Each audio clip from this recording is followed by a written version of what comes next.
Welcome back to the Aurifil Color Builders program. This month, for the month of March, we are going to be working with green thread and piecing this gorgeous sea turtle. Today, before we start quilting, I want to talk to you just a little bit about marking tools. Now, I have just a couple simple tips when it comes to marking your quilts. First of all, I mark as little as possible. Every time you add something to your quilt top, you run the risk that it won't come out. So I prefer to do a lot of my work on paper or on my iPad, making a quilting plan, and then trusting that quilting plan to do the job rather than marking on my quilt. If you absolutely must mark on your quilt, do not ever use ink. And the reason for that is because, again, ink is so much riskier that it may not come out. So I like to use non-ink marking tools whenever possible.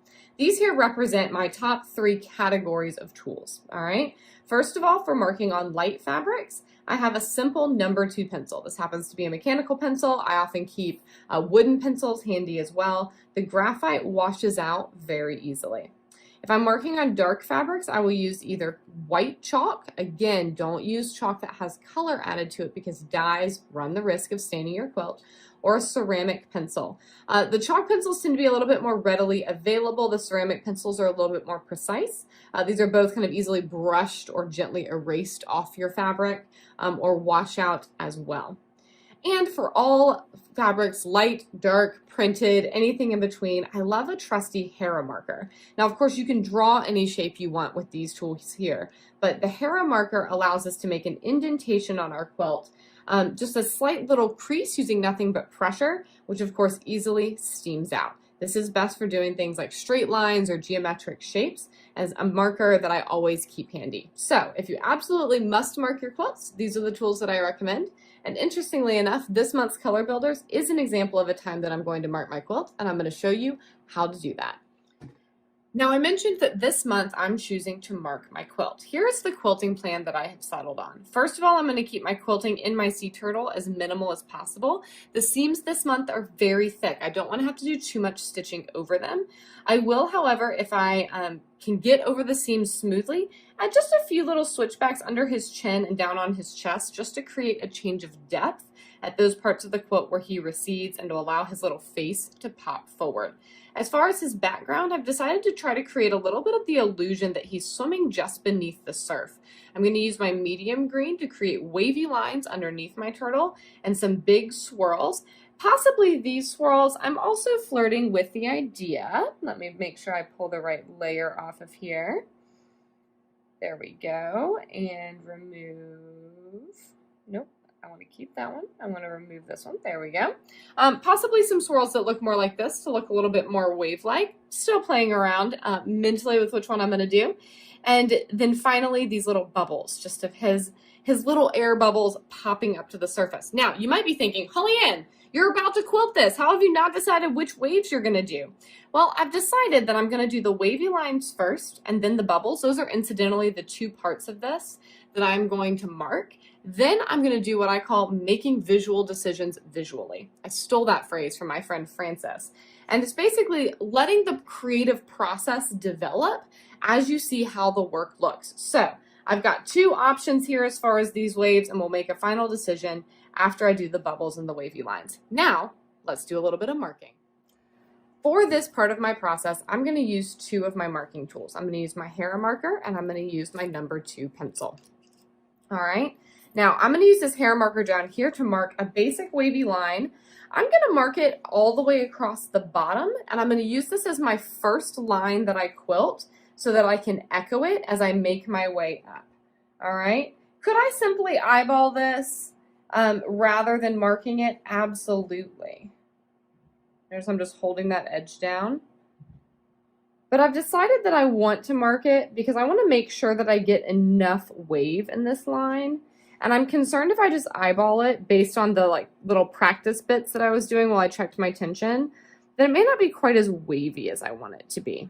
So notice I'm just using a nice even pressure to make my way across, and you can just see this slight indent that I've created. So first bit of marking done.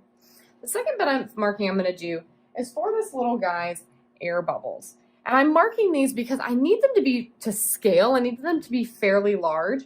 And the larger they are, the easier it's going to be for me to get in there and stitch them smoothly. By marking them ahead of time, I can decide how I want them positioned. Notice I'm just kind of gently stroking my fabric here. Again, using my finger to kind of hold it taut so I'm not snagging. But I can also position them so they're not right on seams.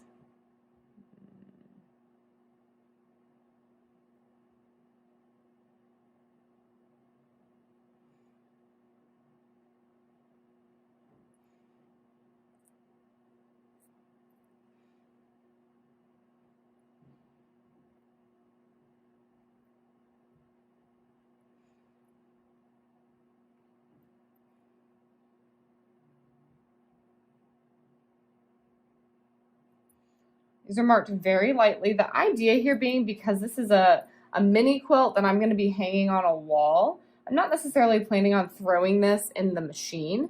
So I don't want, deciding if I want like a little outlier bubble over here. I don't necessarily want it to be so dark that I feel the need to really wash it out, right? I want the thread to kind of cover it up. And then I'm just going to try out this idea of this one over here. Do I want one here? See how I'm making these visual decisions visually of just like, where do I want one? These are his little nostrils, right? So I'm picturing like, how might these bubbles kind of make their way to the surface? And I think I do want one here and another one here, because let's assume that he's swimming, right? So his like trail of bubbles is going to go behind him a little bit.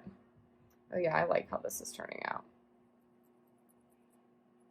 He's like leaving a little trail of bubbles as those waves are coming over. Now I'm looking at this. Maybe one more right here. There's not like a fine science to this, right? We're making visual decisions visually. Do keep in mind though, if you're marking bubbles like I am, that you're gonna wanna make sure your binding can come in here. So these are gonna be right at the edge of my binding. I'm going to have a couple of choices to make. One choice that I have is that I could use this lightest thread and potentially travel between these bubbles. I don't think that's the route I'm going to go, but if I'm going to do that, I would do it with the lightest thread so that by the time I come in here with my waves, remember you can just pop that spool end off to get to your end. And I want to do that because I want you guys to see how dark this is going to be on the yellow, right? If I do the bubbles with this lightest one, it'll really be all about texture. And I could probably get away with connecting them if I then bring the dark in. What I think I'm going to do instead, though, is do the bubbles with the dark, and I'm going to break thread every single time, which 1, 2, 3, 4, 5, 6, 7, 8, 9, 10, 11, 12, 13, 14, 15. Kind of a pain in the butt, but it's okay because I think it's going to look really cool.